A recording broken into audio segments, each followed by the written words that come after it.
Cutie Pies. I'm Lanikia, and you're watching What Happened on the Soaps. This is General Hospital Edition. Today is August the 9th, 2022. On a scale of 1 to 10, I'm gonna give it a 7, y'all. Certain parts were good to me, and then other parts, I just coasted through. So let's go ahead and get started. I'm not gonna hold you long on this episode at all. We see Mia and Drew speaking, and just talking about where he wants to go, I guess, with his career and everything. Then Valentine comes up, and Drew is trying to kind of take shots at Valentine, but about success and career and everything. And I said, well, Drew, this is not going to work because Valentine won that last round between the two of you. And Valentine proved his point because he says, well, maybe if you had been focused on you wouldn't have had such a failure with trying to oust him as ELQ in his own company with Aurora. And so then Carly comes up, and Carly can't mind her business.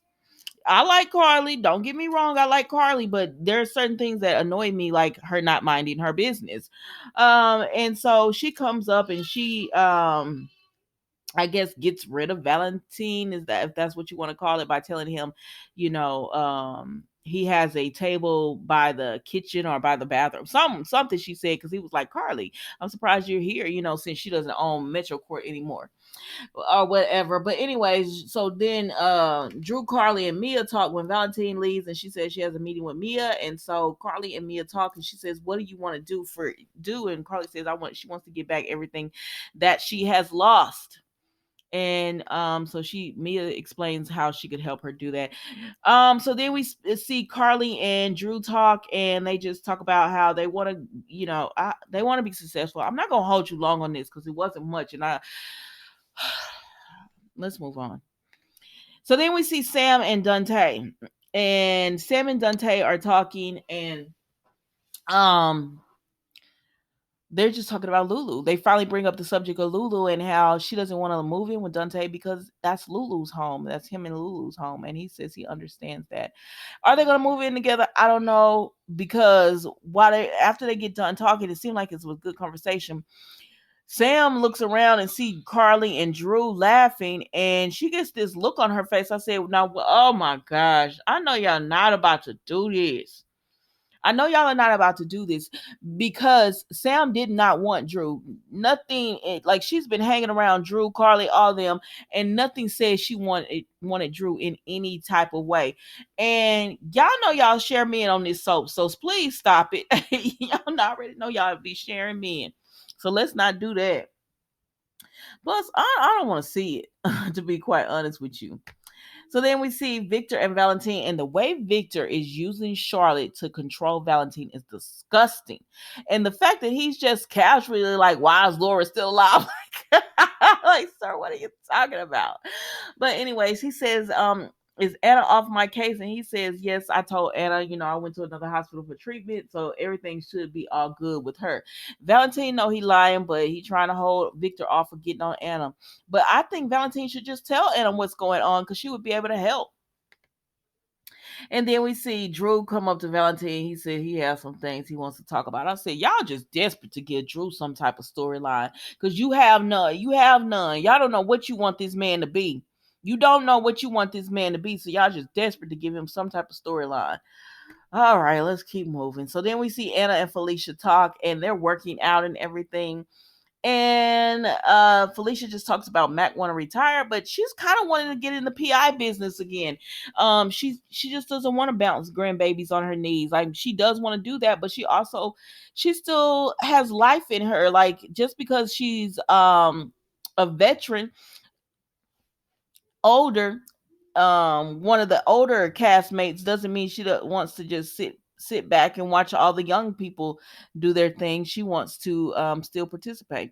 And Anna says, well, you should look into that PI and everything. And then they talk about Valentine, and Felicia says, do you believe the story? And Anna said no, and she's gonna keep investigating. I told y'all I'm not gonna hold you long on this soap today. So then we see Nina and Sonny. So Nina and Sonny are talking, and he says you never told me what you think. She said, well, you mean when you told me Carly was always going to be in the relationship and you were cool with that? He said, I want to know if you were cool with that. She said, "Sir, you didn't give me a chance to answer. You just got up. You sure did, sir. I remember that. You just got up and left the girl." And so she says, she's gonna have to get to know him and see how their life is gonna be outside of Nixon Falls as Nina and Sonny. And so then when Smokes comes and he trying to get a question in on them about Sasha. Sonny runs him off or whatever. But Nina and Sonny decide, they want to try it. They want to give it a try. Y'all knew they was gonna give it a try. So now they're officially, I guess, the couple, because they haven't really been officially a couple. They just been in a situation ship. Let's move on.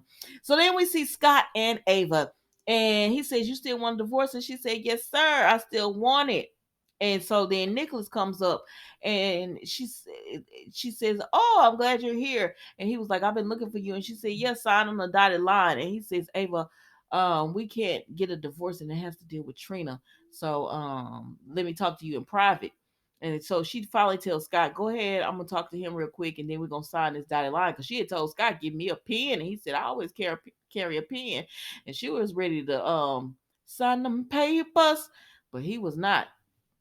And so Nicholas pretty much tells her Spencer wants Esme because he was working on some kind of plan. So um if we can't present Esme, like we gotta stay together because they're gonna be looking for her or whatever. And it helps Trina's case.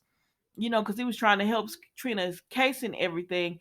So now we just gotta make it look like Esme did go away, and she said, "Ugh, it is in her best interest to stay with Nicholas." And so Scott said, "We signing these papers or not?" And she said, "No, we're not, but I'm gonna keep the papers, but we're not gonna sign." And Nicholas like, "Oh, good," because Scott go ahead and leave. And he's like, "Oh, good, let's go home." And she said, I ain't going home with you." He said, "Ava, you gotta go home with me because it won't look right for Esme to be gone and you not to be there. What are we gonna say?" And she said, "I don't know what you gonna say. Figure it out, but I ain't going home with you." And I said, "Well, okay then, Ava." So then we see Britt, Cody, and Liesel. She comes up on them as they're trying to discuss, I guess, their little date or situationship or whatever. And she's like, "Britt, who is this?" And then Cody go and get her a drink. And she talks to Britt about just being in a relationship and keeping herself open and to the possibility of something with Cody. Britt said what I've been saying, but I don't know why Britt keeps saying it. You want a relationship with this boy. You keep giving him chance after chance. I don't care how many times I done told you he's a bum. You keep giving this man chance after chance, so whatever. Well, anyways, Lisa, she just tells Lisa she's not looking for romance. And Lisa said, "No, you don't have to marry the man. Just enjoy going out on a date with him." So then, excuse me. So then, Lisa leaves, and then Britt and before Lisa leaves, she lets Britt know, brother, it's Cody know Britt has suitors. She's a catch and all that. Cody likes Lisa anyways, but anyways, Britt and Cody talk, and she agrees about another date. Now he did ask her about Spinelli, and she said, "Go out with Spinelli." No. And I said, girl, you would do good getting with Spinelli. I hate the way they talk about Spinelli on this soap. Like, you would be so lucky as to go out with Spinelli, because honestly, if we're gonna do that, you would be beneath him going out with if he was to go out with you, because you've done some things, ma'am. And Spinelli ain't been in trouble like that. So like what you mean by that? But anyways, I just hate the way they treat Spinelli. You'll go out with bum Cody. Like, let's be real. You'll go out with Cody, who is a bum. He's so happy to live where he works. He's so happy to mooch off everyone. He even is mooching off Spinelli just to get this date with you. But Spinelli is no. Girl, please. Don't make me not like you, Britt. But anyways, let's move on. So then we see Britt and Liesel and Scott come up, and Britt and Cody are there, and they're thinking about another date or whatever, where to go.